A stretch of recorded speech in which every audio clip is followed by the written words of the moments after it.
Hello students, how are you everyone.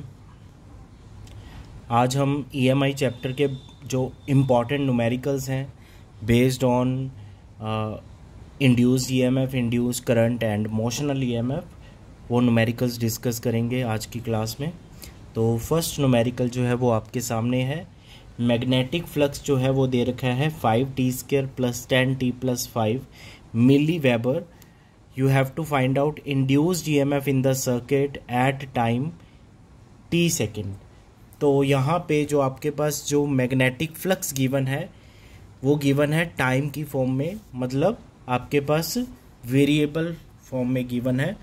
तो आपके पास induce EMF and flux के बीच में रिलेशन आपको पता है कि जो इंड्यूस्ड EMF होती है वो d∅dt होती है। मैग्नीट्यूड ऑफ EMF जो है वो क्या है, d∅dt के इक्वल है। तो फाई की जो वैल्यू है वो हमें पता है, यहाँ पे पुट कर देंगे और इसका हमें डिफ्रेंशिएशन करना है। ठीक है, तो 5t² + 10t + 5 का डिफ्रेंशिएशन करना है। तो सबसे पहले हम 5t² का डिफ्रेंशिएशन करेंगे। 5t² का डिफ्रेंशिएशन प्लस 10t का डिफ्रेंशिएशन प्लस 5 का डिफ्रेंशिएशन। ठीक है, तो यहाँ पे जो 5 है वो बाहर आ गया। ठीक है, कांस्टेंट है। t² का डिफ्रेंशिएशन, यहाँ पे 10 बाहर आ गया, t का डिफ्रेंशिएशन और 5 का डिफ्रेंशिएशन। 5 कांस्टेंट है, कांस्टेंट का डिफ्रेंशिएशन 0। यहाँ पे dt/dt कैंसिल। t² का डिफ्रेंशिएशन क्या होगा, पावर आगे आ जाएगी, 2 है t की पावर, तो 2 को आगे लेकर आएंगे 10 हो जाएगा। पावर में एक माइनस करेंगे तो 2 - 1 1, तो t की पावर 1 इंटू बेस का डिफ्रेंशिएशन। बेस क्या है, t है। ठीक है, तो t से t कैंसिल हो गया, तो e की वैल्यू हो गई 10t + 10। तो ये आपके पास इंड्यूस EMF आ गई है 10t + 10। ये भी अभी टाइम की फॉर्म में है। हमें इंड्यूस EMF निकालनी है एट टाइम 5 सेकेंड। तो यहाँ पे t की वैल्यू हम क्या पुट करेंगे, 5 सेकेंड पुट करेंगे। तो 10 × 5 + 10, तो ये क्या हो गई 60। ठीक है, तो 60 वोल्ट क्या आ गई इंड्यूस EMF की वैल्यू, 60 मिली वोल्ट। ठीक है, बिकॉज जो आपके पास मैग्नेटिक फ्लक्स गिवन है वो मिली वेबर में गिवन था। तो ये सारी जो वैल्यू आई है वो बेसिकली किस फॉर्म में आई है, मिली वोल्ट की फॉर्म में आई है। ठीक है, तो ये 60 मिली वोल्ट क्या आ गया आपके पास, इंड्यूस EMF की वैल्यू आ गई। सिंपल क्वेश्चन था। नेक्स्ट क्वेश्चन इज, क्वेश्चन है a coil having an area 2 m² is placed in magnetic field which changes from 1 Wb/m² to 4 Wb/m² in an interval of 2 seconds. Find the induced EMF in the coil। तो area coil का given है 2 m²। ठीक है, magnetic field change हो रहा है 1 Wb/m से 4 Wb/m। अब देखो, मैग्नेटिक फील्ड के यूनिट तो क्या होते हैं, टेस्ला। तो ये Wb/m है। देखो आपको पता है 1 वेबर = टेस्ला m²। तो 1 टेस्ला जो होगा वो 1 Wb/m² हो जाएगा। तो इस तरह से उन्होंने आपको थोड़ा यूनिट्स जो है मॉडिफाई करके दिए हैं। तो B1 जो है वो क्या होगा, गिवन है 1 वेबर पर मीटर स्क्वायर, और B2 गिवन है 4 वेबर पर मीटर स्क्वायर। ठीक है, जो टाइम इंटरवल है वो क्या है 2 सेकेंड्स, और हमें फाइंड आउट करना है इंड्यूस्ड ईएमएफ। तो देखो जो मैग्नीट्यूड है इंड्यूस ईएमएफ का वो क्या है, अब delta phi by delta T लिख दें, और फाई जो है फाई है बी इंटू ए। ठीक है, तो इसको कैसे लिखेंगे, अब एरिया तो कांस्टेंट है into delta B by delta T. ठीक है, तो इसको हम ऐसे लिख सकते हैं, डेल्टा बी को B2 माइनस B1, ठीक है, अपॉन जो भी टाइम इंटरवल है। Now what is area 2, B2 की वैल्यू है 4, B1 की वैल्यू है 1, और जो टाइम इंटरवल है वो है 2, 2 से 2 कैंसिल हो गया, तो इंड्यूस ईएमएफ की जो वैल्यू है वो हमारे पास आ गई है 3 वोल्ट। तो this was a simple question, but इस तरह के क्वेश्चंस ही आपके बोर्ड एग्जाम्स में पूछे जाते हैं। नेक्स्ट क्वेश्चन जो है वो ये है कि हमारे पास एक स्क्वायर लूप गिवन है, ठीक है, और स्क्वायर लूप किसी रीजन में पड़ा है जहाँ पे मैग्नेटिक फील्ड जो है वो क्या है यूनिफॉर्म है, इनवर्ड है, और उसका वैल्यू जो है मैग्नीट्यूड है वो क्या है 0.1 टेस्ला। ठीक है, और जो स्क्वायर गिवन है आपको, स्क्वायर की जो साइड है वो है 10 सेंटीमीटर, और जो रेजिस्टेंस गिवन है स्क्वायर की वो गिवन है 0.7 ओम। ठीक है, नाउ क्वेश्चन जो है वो ये कह रहा है कि जो मैग्नेटिक फील्ड है, if magnetic field decreases to 0, ठीक है, ये मैग्नेटिक फील्ड रिड्यूस टू 0 हो जाता है इन 0.7 सेकेंड में, तो you have to find out induced EMF and induced current in the square loop. ठीक है, तो देखो साइड गिवन है, we can find out area. Magnetic field जो है वो 0.1 से 0 में रिड्यूस हो रहा है, कितने टाइम में 0.7 सेकेंड में। तो इतनी इंफॉर्मेशन से हम इंड्यूस ईएमएफ निकाल लेंगे, और हमें इस लूप की रेजिस्टेंस पता है, तो ईएमएफ अपॉन रेजिस्टेंस से हम इंड्यूस्ड करंट फाइंड आउट कर लेंगे। ठीक है, तो साइड जो है वो 10 सेंटीमीटर है, साइड का स्क्वायर करके हम एरिया फाइंड आउट कर सकते हैं। ठीक है, तो एरिया ऑफ स्क्वायर लूप क्या होगा,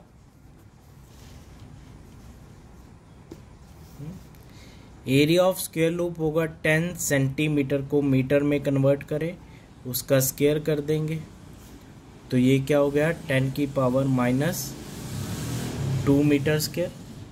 ठीक है, अब इंड्यूस्ड ईएमएफ की बात करें यहाँ पे, तो इंड्यूस्ड ईएमएफ क्या है minus delta phi by delta T. Delta phi को हम area into delta B by T लिख सकते हैं, डेल्टा टी। एरिया हमारे पास है 10 की पावर -2। मैग्नेटिक फील्ड रिड्यूस हो गया 0, पहले क्या था 0.1, तो final minus initial value time 0.7, तो ये हमारे पास क्या आया, देखो 0 minus 0.1 minus 0.1, minus minus plus हो जाएगा 10 की power -2 into 10 raise to power -1, तो ये क्या बनेगा हमारे पास, सिंपल है ये तो, चाहे ऐसे ही छोड़ दो, 0.1 अपॉन 0.7, तो डेसिमल से डेसिमल कैंसिल हो जाएगा, तो 1/7 इंटू 10⁻², ये आपके पास क्या आ गया, इंड्यूस ईएमएफ आ गई। अब इंड्यूस ईएमएफ क्या होती है, E/R, इंड्यूस करंट होते हैं इंड्यूस ईएमएफ बाय रेजिस्टेंस, तो 1/7 इंटू 10⁻² को डिवाइड कर देंगे 0.7 से, रेजिस्टेंस 0.7 ओम गिवन है, तो ये क्या वैल्यू आएगी, 7 से 0.7 मल्टीप्लाई होगा 4.9, ठीक है। 4.9 हमारे पास क्या है, 4.9 अप्रोक्सीमेटली 5 है, ठीक है। अगर हम अप्रोक्स में बात करें तो ये 1/5 इंटू 10⁻² हो गया, और 1/5 क्या होता है, 1/5 क्या होता है 0.2, तो आपके पास 0.2 इंटू 10⁻², तो इसको हम लिख सकते हैं 2 मिली एम्पियर, ठीक है।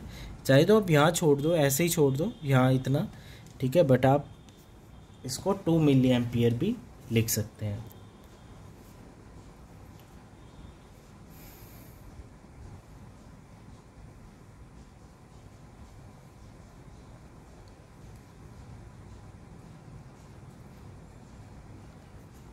Right, next, our next question is,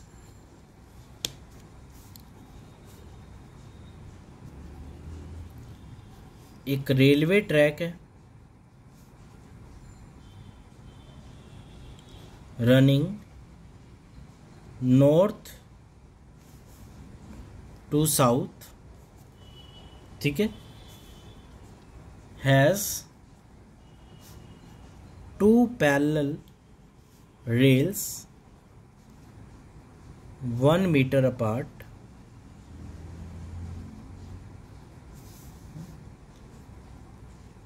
calculate the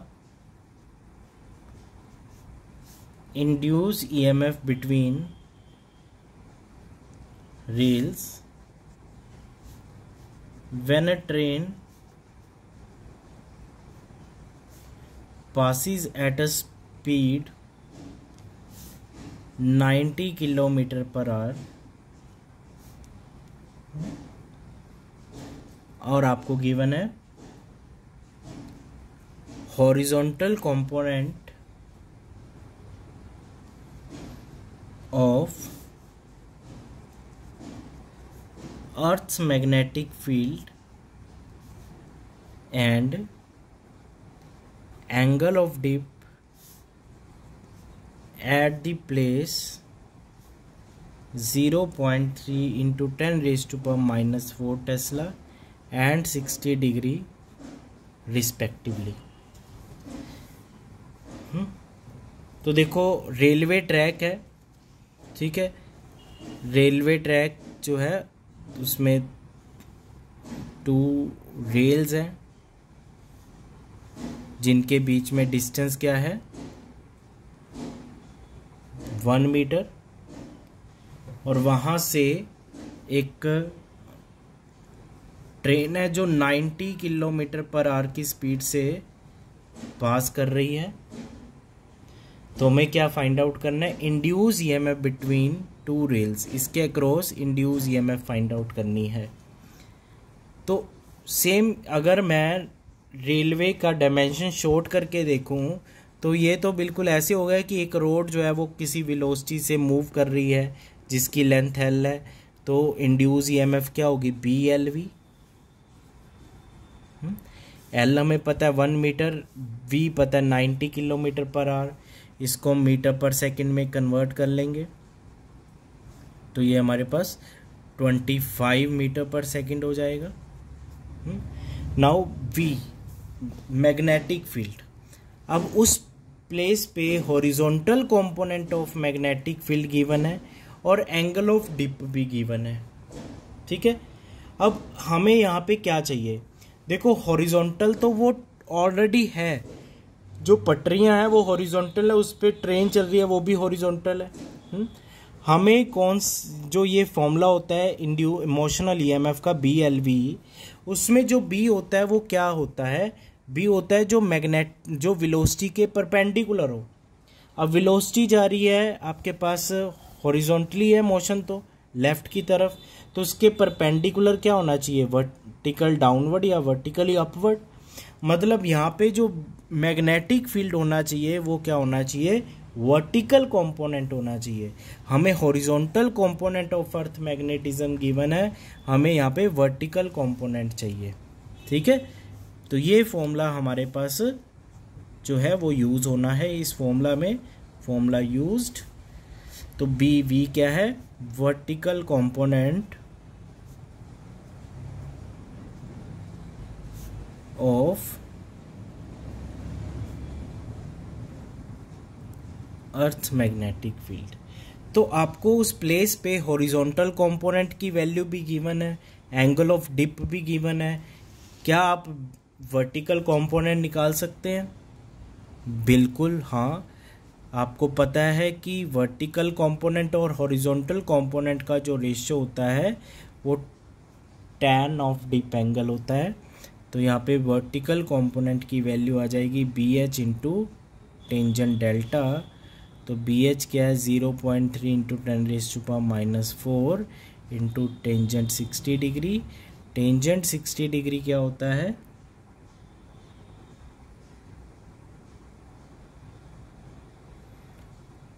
√3। तो ये आपके पास वर्टिकल कंपोनेंट की वैल्यू क्या आ गई, 0.3 √3 इंटू 10⁻⁻⁴ टेस्ला। तो अब हम ये जो BV की वैल्यू है इसमें पुट कर देंगे, 0.3 √3 इंटू 10⁻⁻⁴। L क्या है 1 और V क्या है 25। ठीक है, तो 0.3 इंटू 25 क्या होगा, 7.5 होगा।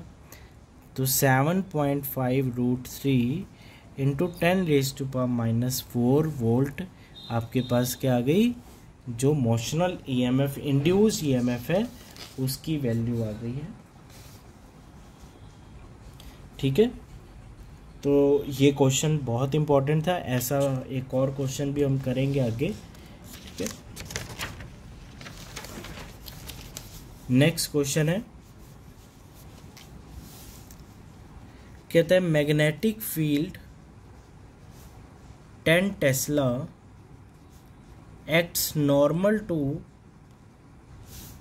अ coil of 50 turns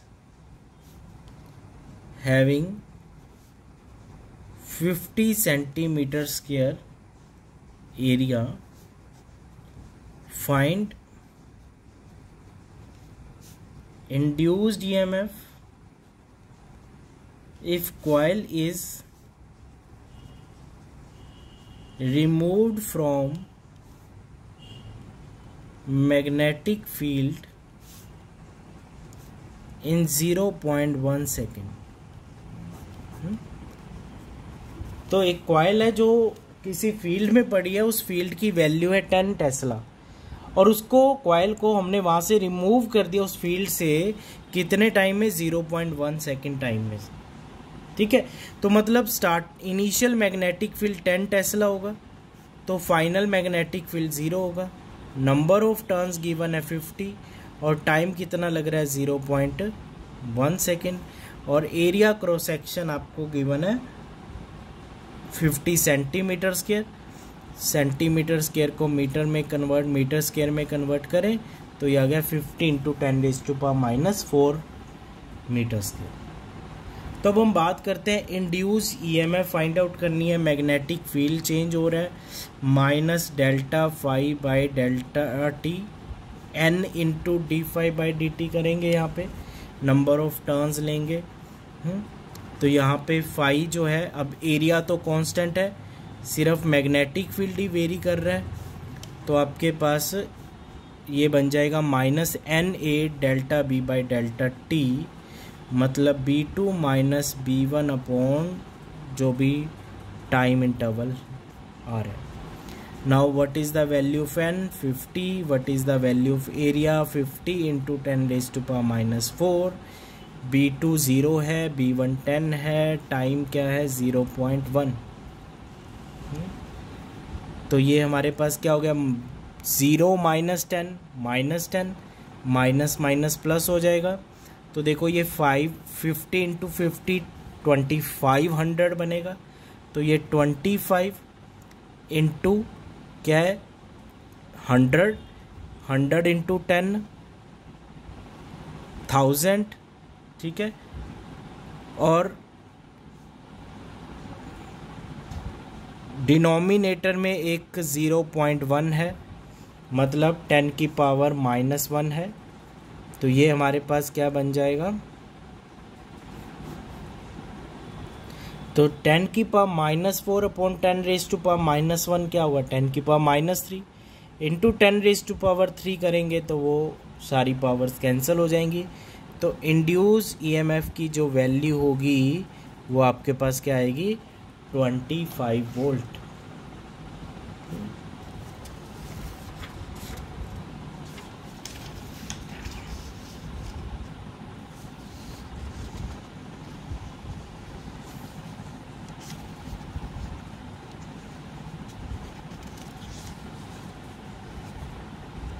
right. Next question is, एक हमारे पास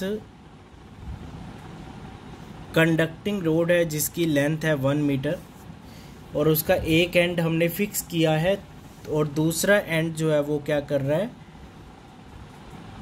एक सर्कुलर पाथ कवर कर रहा है विद एंगुलर वेलोसिटी 1 रेडियन पर सेकेंड। और इस रीजन में जो मैग्नेटिक फील्ड है वो है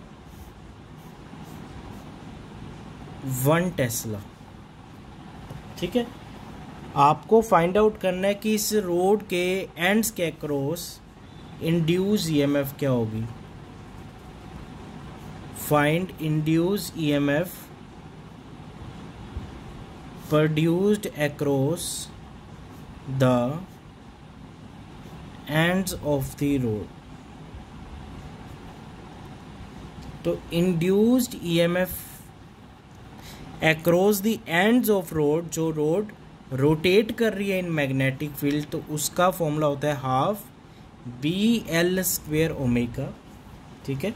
आप प्रीवियस वीडियो देख सकते हैं, उसमें मैंने ये डेरिवेशन भी करवाई हुई है।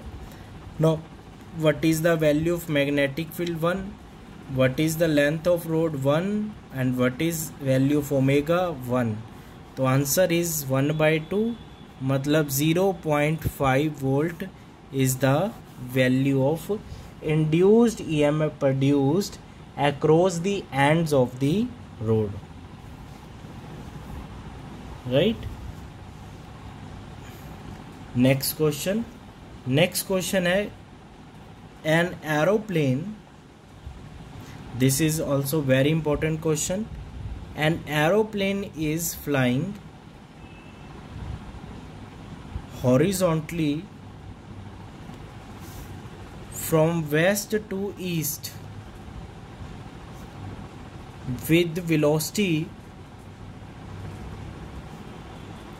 900 km/h। Calculate the potential difference developed between ends of its wings having span of 20 metre. Aeroplane जो है वो वेस्ट टू ईस्ट जा रहा है, ठीक है। मतलब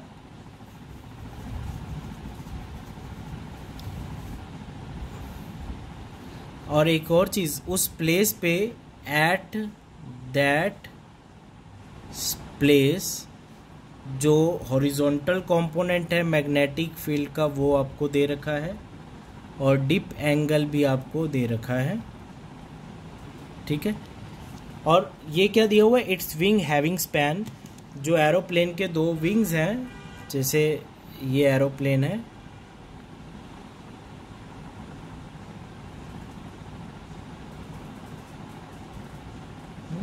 तो ये 2 विंग्स हैं, इनके बीच में जो डिस्टेंस है दैट इज 20 मीटर, ठीक है। तो देखो यहाँ पे हम क्या करेंगे, तो इसमें भी अब एरोप्लेन हॉरिजॉन्टल फ्लाई कर रहा है, तो हमें जो इंड्यूस ईएमएफ का फॉर्मूला यूज़ करना है, उसमें मैग्नेटिक फील्ड क्या लेंगे, जो उसके मोशन के परपेंडिकुलर हो। अब वो खुद हॉरिजॉन्टल मूव कर रहा है, तो हमें वर्टिकल कंपोनेंट लेना है, ठीक है। तो वर्टिकल कंपोनेंट का वैल्यू होता है B H into tangent delta, ठीक है। तो बी एच की वैल्यू है 5 into 10⁻⁻⁴ into tangent 30 degree, L क्या है 20, और वेलोसिटी क्या है 900 किलोमीटर पर आवर। तो इसको मीटर पर सेकंड में कन्वर्ट करेंगे तो ये हमारे पास आएगी 250। पिछले क्वेश्चन में हमारे पास 90 था, 90 किलोमीटर पर आवर को जब मीटर पर सेकंड में कन्वर्ट किया था तो क्या आंसर था 25, तो अब 250 आ जाएगा।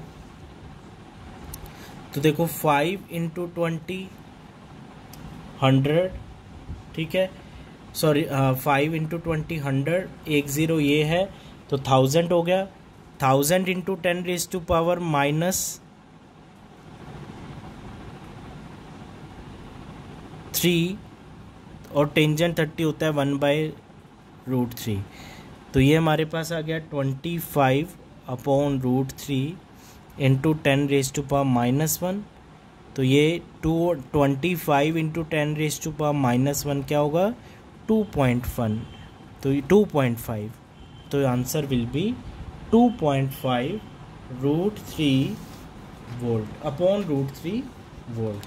इसको फर्दर सॉल्व करके आप एग्जैक्ट आंसर निकाल सकते हो, ठीक है।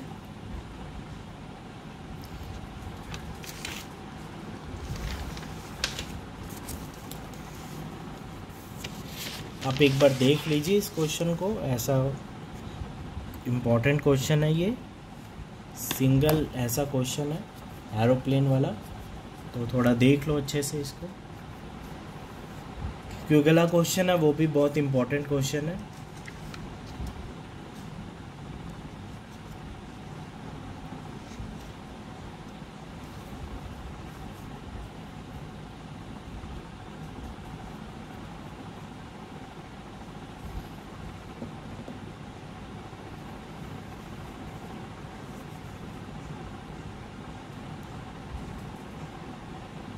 राइट, चलो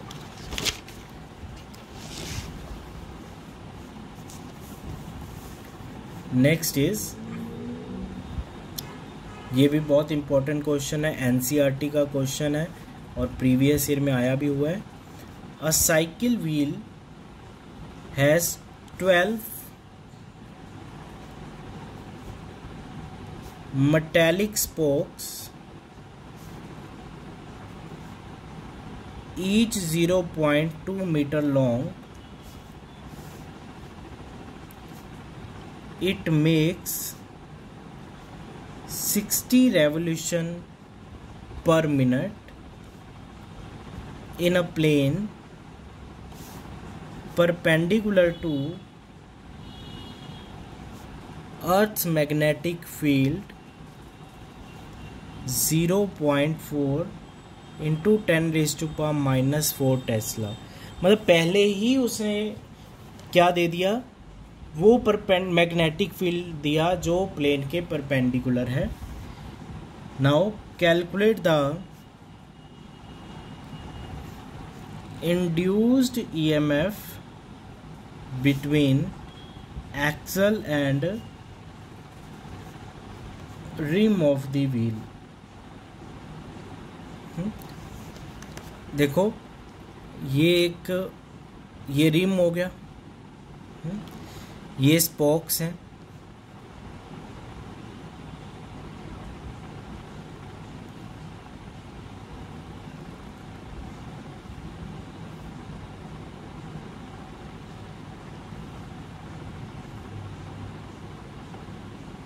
ठीक है, 12 स्पोक्स हो गए।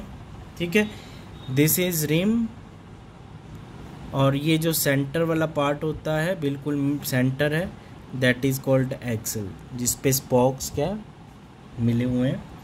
और टोटल नंबर ऑफ स्पोक्स हैं n, पर ये नंबर ऑफ टर्न्स नहीं है, ये है number of spokes. Magnetic field आपको दे रखा है 0.4 इंटू 10⁻⁻4 टेस्ला। स्पोक्स की लेंथ है 0.2 मीटर, और ये रेवोल्यूशन कर रहा है 60 रेवोल्यूशन पर मिनट, मतलब फ्रीक्वेंसी दे रखी है 60 रोटेशन या रेवोल्यूशन पर मिनट। इसको पहले हम पर सेकंड में कन्वर्ट करें, तो मिनट को सेकंड में कन्वर्ट करेंगे, तो ये हमारे पास फ्रीक्वेंसी आ गई 1 रोटेशन पर सेकंड, मतलब 1 हर्ट्ज। अब लीनियर फ्रीक्वेंसी आ गई, इसको एंगुलर फ्रीक्वेंसी में कन्वर्ट किया जा सकता है, तो न्यू की वैल्यू 1, तो this will be 2 pi radian पर सेकंड। तो अब हमारे पास सारा जो हमें चाहिए था वैल्यू फाइंड आउट करने के लिए वो हमारे पास अवेलेबल है। ठीक है, तो यहाँ पे इंड्यूस ईएमएफ का फॉर्मूला है हाफ BL² ओमेगा। ठीक है, B की वैल्यू है 0.4 इंटू 10⁻⁻4, L हमें गिवन है 0.2, उसका स्केयर कर देंगे, और ओमेगा है 2 पाई। 2 से 2 कैंसिल हो गया यहाँ पे, तो यहाँ पे क्या बनेगा, तो 0.4 इंटू 0.2 का स्केयर क्या होगा, 0.04 इंटू पाई इंटू 10⁻⁻4। अब अगर हम ये डेसिमल्स हटाते हैं तो ये 4/10 बनेगा, ये 4/100 बनेगा, तो 16 पाई/1000 हो जाएगा। तो answer will be 16 pi into 10⁻⁻6-7 volt. ठीक है, एक चीज़ देख रहे हो कि यहाँ पे जो इंड्यूस ईएमएफ है वो नंबर ऑफ स्पोक्स पे डिपेंड नहीं कर रही, ये स्पोक्स कितने हैं उस पे डिपेंड नहीं करेगी। अगर कोई कॉइल होती, कॉइल में कितने टर्न्स हैं उस पे ज़रूर डिपेंड करती है। तो इस केस में E is independent of number of spokes. तो इसमें एक बी पार्ट भी बन सकता है कि अगर नंबर ऑफ स्पोक्स हम इंक्रीज कर दें 12 to 30, तो इंड्यूस ईएमएफ पे क्या इफेक्ट पड़ेगा, तो या नई इंड्यूस ईएमएफ क्या होगी, तो वो सेम ही रहेगी, क्योंकि वो नंबर ऑफ स्पोक्स के इंडिपेंडेंट होता है। ठीक है, तो this was also very important question.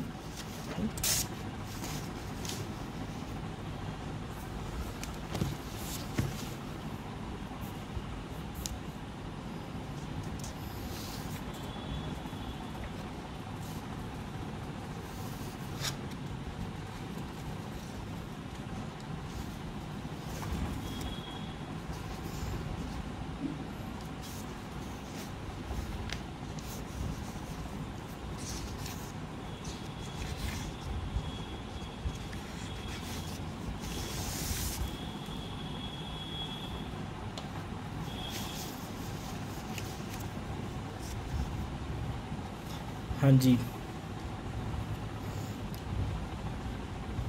Next question जो है हमारे पास ये है, an average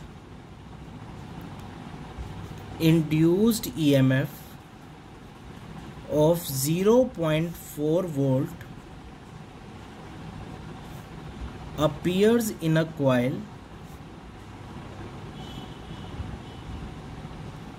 when current in it is changes from 10 ampere in one direction to 10 ampere in opposite direction। कितने टाइम में, 0.4 सेकेंड में। हमें फाइंड आउट करना है self inductance of the coil.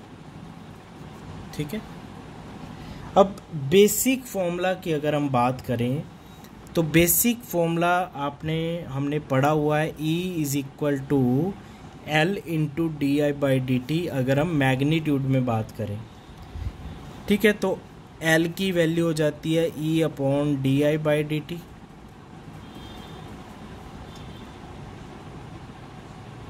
ठीक है, और इस क्वेश्चन में क्या दिया हुआ है, करंट चेंज कर रहा है 10 एम्पियर से ही 10 एम्पियर, बट डायरेक्शन ऑपोजिट है। पहले भी 10 एम्पियर था, अब भी 10 एम्पियर है, बट डायरेक्शन जो है वो चेंज हो गई है। ठीक है, और इंड्यूस ईएमएफ हमें 0.4 दे रखी है और टाइम भी हमें 0.4 दे रखा है। तो just we have to put the value induce EMF 0.1, 0.4। अब चेंज इन करंट तो पॉजिटिव में है पहले 10 माइनस ऑफ -10 अपॉन टाइम क्या है 0.4। तो ये क्या हो गया 0.4 इंटू 0.4 अपॉन 10 + 10 20। तो ये क्या हो गया हमारे पास 16 इंटू 10⁻² अपॉन 20। ठीक है, तो ये हमारे पास क्या बन गया 8/10 इंटू 10⁻²। तो ये हमारे पास आ गया 8 इंटू 10⁻³ तो ये आ गया 8 milli henry self inductance of the coil. ठीक है, इस तरह के क्वेश्चन पूछे जाते हैं हमेशा एग्जाम में, आपको आना चाहिए।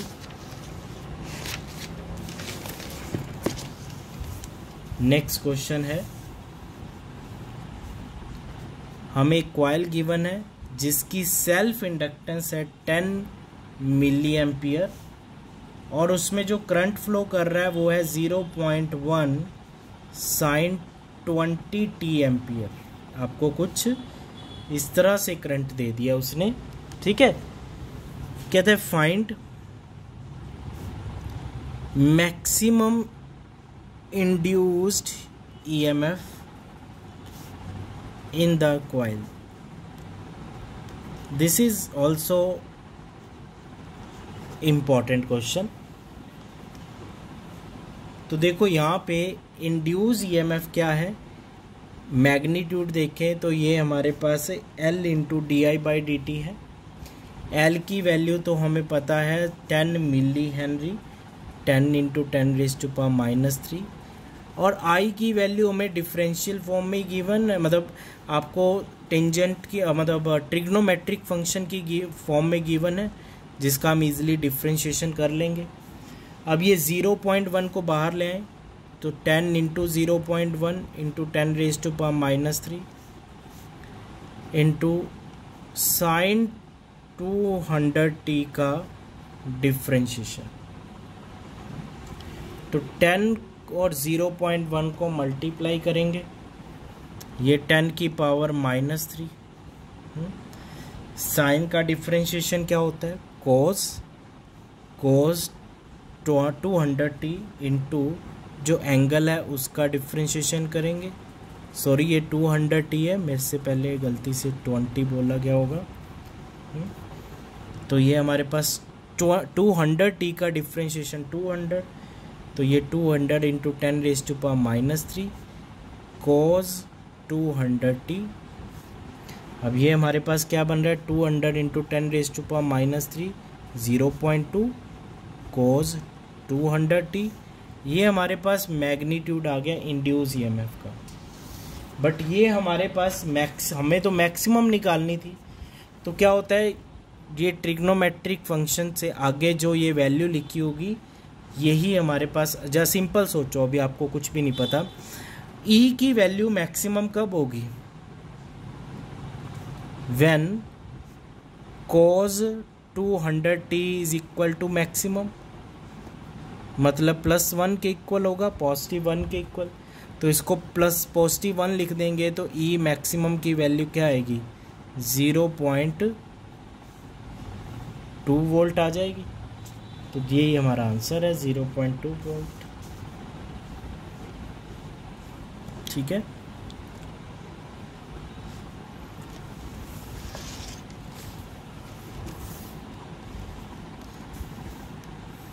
Next question. एक सोलेनॉइड गिवन है जिसका रेडियस है 3 सेंटीमीटर और लेंथ है 1 metre, has 600 turns per metre. आपको क्या निकालनी है, फाइंड सेल्फ इंडक्टेंस। तो देखो सोलेनॉइड की सेल्फ इंडक्टेंस का फॉर्मूला सीधा सीधा है mu not n square a into L. Mu naught का वैल्यू होता है 4 पाई इंटू 10⁻⁻⁷। आपको लेंथ 1 मीटर दे रखी है, नंबर ऑफ टर्न्स भी 600 टर्न्स पर मीटर ही गिवन है, तो ये सीधा सीधा 600 का स्क्वायर। एरिया क्या होगा, एरिया में निकालना पड़ेगा, रेडियस गिवन है तो एरिया निकालेंगे पाई आर स्क्वायर से, तो 3 सेंटीमीटर का स्क्वायर करेंगे यहाँ पे, इनटू लेंथ क्या है 1।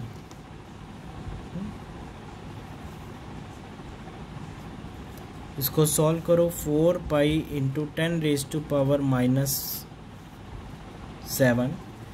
600 का स्क्वायर क्या होगा, 36 इंटू 10⁻⁴ इंटू पाई, 3 का स्क्वायर 9, 10⁻⁻² का स्क्वायर 10⁻⁻⁴। ठीक है, तो देखो यहाँ पे पाई, ये पाई तो 4 पाई स्क्वायर हो जाएगा। 36 इंटू 9 मल्टीप्लाई नहीं कर रहे अभी, ऐसे लिख लो। ये पावर सॉल्व करो, 10⁻⁻⁴ से 10⁻⁻⁴ कैंसिल हो गया, इंटू 10⁻⁻⁷ बचा। अब क्या है यहाँ पे देखो, 36 इंटू 9 इंटू 4, इनको पाई स्क्वायर को बाद में छेड़ेंगे। 4, 36 और 9 को मल्टीप्लाई करेंगे, ये आएगा 1296 इंटू पाई स्क्वायर इंटू 10⁻⁻⁷।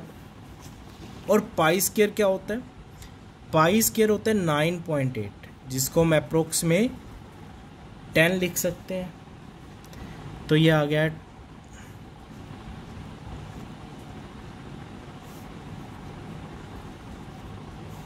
10⁻⁻⁶। ठीक है, तो इसको मैं ऐसे लिख दूं, 10⁻⁻⁶ तो जो है वो है, इसको 10⁻³ से मल्टीप्लाई कर देता हूँ, 10⁻³ से डिवाइड कर देता हूँ, कोई फ़र्क पड़ा। 10⁻³ से मल्टीप्लाई, 10⁻³ से डिवाइड, तो ये आपके पास 1.296 आया इंटू 10⁻⁻3। 10⁻³ क्या है, मिली। तो आपके पास आंसर क्या आ गया, self inductance 1.296 milli Henry.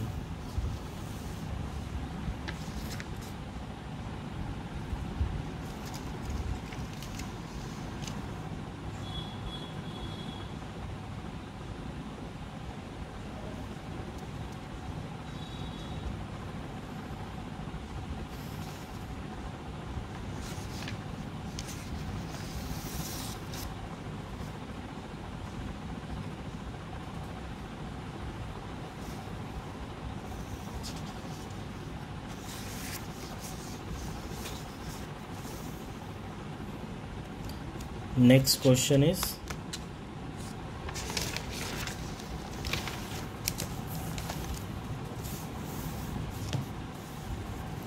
very important question ये भी, self inductance of air core inductor is 0.01 millihenry and 10 millihenry when iron rod inserted in the core of inductor. कहता है find relative permeability of iron. देखो जब air core था, जब solenoid के अंदर एयर थी, मतलब खाली था ऐसे, तब उस वक्त उसकी सेल्फ इंडक्टेंस क्या दे रखी है 0.01 मिली हेनरी। मतलब ये वैल्यू क्या है, mu naught N square A L is equal to 0.01 milli henry. उसी सोलेनॉइड के अंदर अगर हम आयरन इंसर्ट कर देते हैं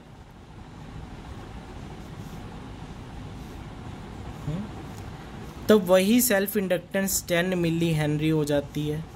अब आयरन इंसर्ट कर दिया तो अब म्यू नोट की बजाय म्यू उस आयरन की परमेबिलिटी की बात करेंगे, म्यू एफ ही लिख देता हूँ मैं, या म्यू लिखो सिंपल। हमें निकालनी है रिलेटिव परमेबिलिटी, तो रिलेटिव परमेबिलिटी को म्यू आर से डिनोट करते हैं, ठीक है। और जो म्यू आर होता है वो होता है permeability of the material divide by permeability of the free space, ये होता है म्यू आर। तो देखो म्यू अपॉन म्यू नॉट चाहिए हमें, तो इक्वेशन 2 डिवाइड बाय इक्वेशन 1 करेंगे, तो लेफ्ट हैंड साइड क्या बनेगी, mu N square A L upon mu naught N square A L is equal to 10 milli henry divide by 0.01 milli henry. Milli henry से milli henry cancel, N square A L से N square A L cancel, तो left hand side आपके पास बचा mu by mu naught, और ये हमारे पास क्या बना 0.01 डिनोमिनेटर में है तो ऊपर ले जाएंगे तो 100 हो जाएगा, 10 ऑलरेडी है तो दैट विल बी 1000। तो रिलेटिव परमेबिलिटी ऑफ आयरन क्या हो गई 10 की पावर 3 या 1000।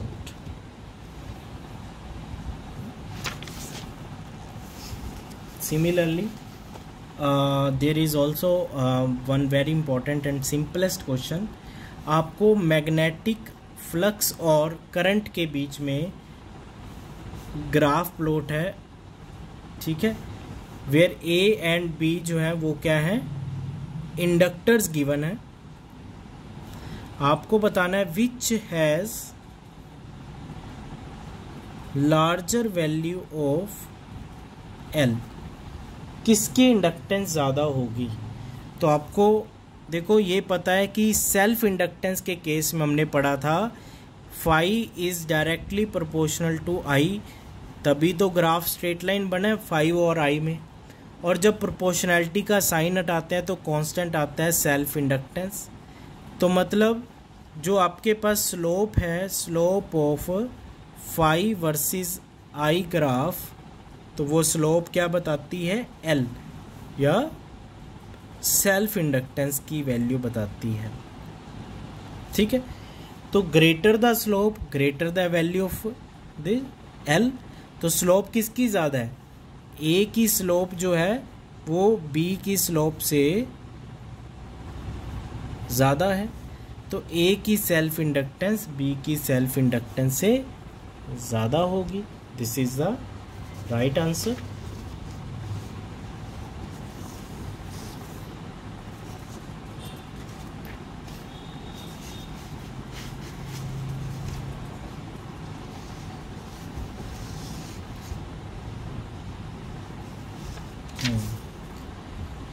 उसके बाद हमारे पास,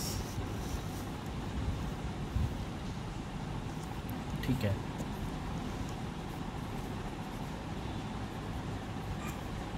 क्वेश्चन है आपके पास 2 केसेस हैं, एक रिंग है और ये एक मैग्नेट पड़ी है और जो ये एक्सिस के अलोंग पड़ी है, और ये कांस्टेंट एंगुलर वेलोसिटी ओमेगा से रोटेट कर रही है अबाउट इट्स एक्सिस, जो उसके लेंथ से पास कर रहा है, मतलब longitudinal axis.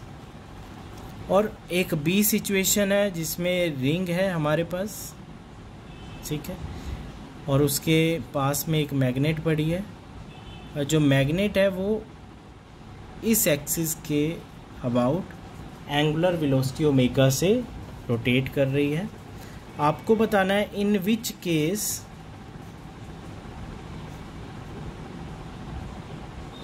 Induced EMF will produce. तो बहुत सिंपल क्वेश्चन है ये तो आपके पास। केस 1 में देखो, जो रोड है वो, जो मैग्नेट है वो क्या कर रही है, अपने एक्सिस पे रह के बस रोटेट कर रही है। क्या मतलब मैग्नेटिक पोल का इस रिंग से डिस्टेंस वेरी कर रहा है? नहीं, क्योंकि ये मैग्नेट मान के चलो, ये मैग्नेट है, ये ऐसे रोटेट कर रही है बस अपने एक्सिस पे रह के। नॉर्थ पोल वहीं का वहीं है, साउथ पोल वहीं का वहीं है। क्या इनके बीच में डिस्टेंस चेंज हो रहा है? नहीं। तो बेसिकली यहाँ पे मैग्नेटिक फ्लक्स क्या है, कांस्टेंट।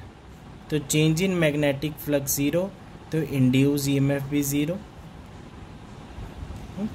और इसमें देखो ये मैग्नेट कैसे रोटेट कर रही है, लाइक दिस, ऐसे।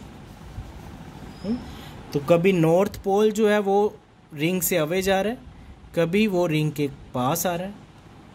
तो मतलब मैग्नेटिक फील्ड लाइंस वेरी करेंगी, तो मैग्नेटिक फ्लक्स यहाँ पे क्या होगा, वेरीज।